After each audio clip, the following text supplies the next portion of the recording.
Support local brand, support local this, support local that. Ang mahal! So, totoo lang, gusto ko masuportahan ang mga local brands natin. Pero medyo expensive sila, right?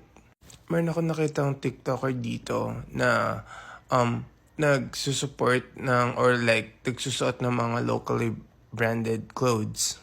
Which is nice, di ba? Eh, nagkikit ng mga damit na suot niya. Then, chinek ko yung local brand's Instagram page. Then, nakita ko yung polo nila per piece, 3,000, 4,000. Yung isa din na page for jeans, 4,000, 5,000. So, sa panahon ngayon, gusto mo man mag-support. And again, I'm not against with these brands or I'm not against you guys at supporting them. And I love supporting them. Pero at some point sa panahon ngayon, sa economy natin, per pants, 4,000, 5,000. And I'm just like a middle class person. Siguro, fa-follow ko na lang yung Instagram nila. Supporting na like sharing na lang siguro yung mga posts, ganon. Pero alam naman natin bakit mahal, di ba? All of or most of their materials are locally made. And ang pagpaproduce ng mga tao is mahal din. Alam ko mostly of them are like handcrafted by Filipinos.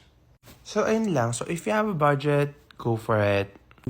So I've done a little research. So these are just my research and based on my opinion. So meron tayong 4 tiers sa sinasabi nating local brands businesses. So yung first tier, ito yung mga fashion na makita natin sa malls, makita natin sa TikTok shop and other platforms. So basically, kinukuha lahat nila yung imported goods or lahat ng materials nila and pinapagawa din nila doon. Yung iba pati lahat, pati tag and everything, pati print, imported here and then binibenta ng mura. So normally, nagpa-price range to ng around like 200 to 500 to 600. Second tier tayo. So itong mga local brands na to are imported materials from China or from other cheaper countries, then ginagawa dito sa Pilipinas para gawin ng mga artisans natin.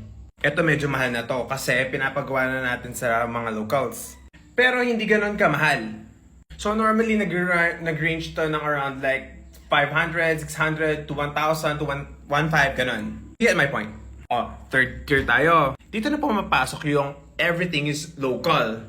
So from materials, everything from imported the goods, gumagawa mga artisans, from the prints, from the logo. Dito na, mostly tayo nagkakaroon ng medyo problema. Dahil mahal nga ang pag-i-import and mahal ang mga materials, wala namang choice yung ating mga brands na mag-provide ng ganong price. Magbigay ng ganong price range, kumbaga. So normally, umabot to ng mga around like 900 to 2,000 to 3,000, ganon.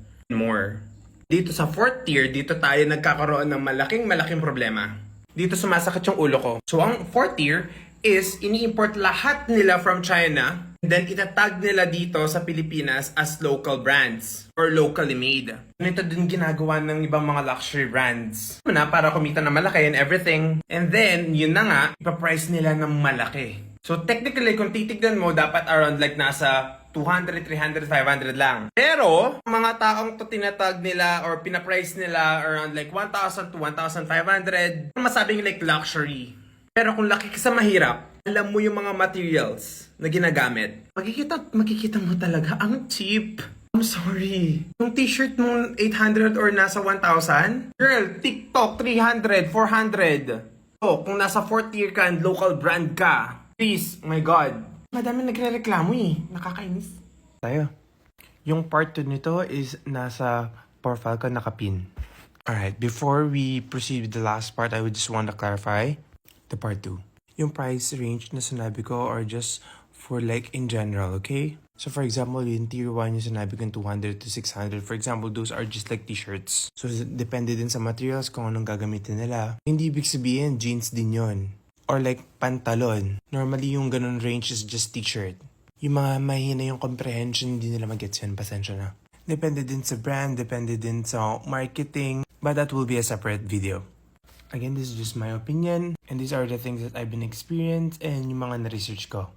Again, I'm not against sa mga brands. May konting kurot lang ng konti sa iba. Yung mga tiers din sinabi ko, hindi lang yung clothing sa other materials or other mga products din. Oh, I'm gonna tell you this na, ha?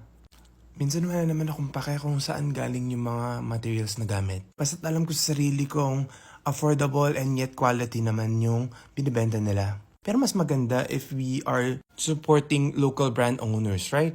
If may pera lang ako, why not support everyone? And yung mga nagtatanong din kung pwede ko daw pangalanan yung H-tier. Ate, ang dami nila. And yung iba makikita man naman talaga like big companies sila. Baka if ever man magkaroon ng 50,000 likes to, why not? Hindi! Oh, ito na talaga yung part 3. So if you're wondering why we need to like import goods from other countries, especially China, because they have like big factories. Wala tayong ganun dito sa Pilipinas. Meron kasi maliliit lang. And mas mura ang labor doon. So, syempre, as a brand owner ka din, and then as like gahaman sa pera minsan, syempre, kukuha ka dun sa kung saan ka mas makakatipid or kung saan ka mas makaka-profit na mas malaki, di ba? Then, papasok na rin dito yung supply and demand, and then yung overall economy natin. Separate video na yan. Pero you get my point. So, this is why I love the brands that give us quality yet affordable clothes. Especially yung mga small businesses. Kasi nga, hindi mo na alam, kumikita pa ba sila? Pero yung reality check tayo. If ever man budget mo is around like 100, 200 pesos, are you expecting na maganda yung quality ng t-shirt na bibilin mo? I don't think so. Again, we can support this brand in any way. If wala ka pa money, you can just follow them, share their posts, engage as many as you can. Boost their recognition kahit pa paano. Pero alam mo ba kung ano yung number one factor bakit nagkakaroon tayo ng ganitong issue? Besides the supply and demand, besides the economy, one word, government. Their support is really important in this matter. Giving proper funding to the local businesses or workers or to the other branches that are related to this topic. So dahil malapit na yung election, please, vote wisely. Hindi lang dahil sikat, tapa malala, kriminal.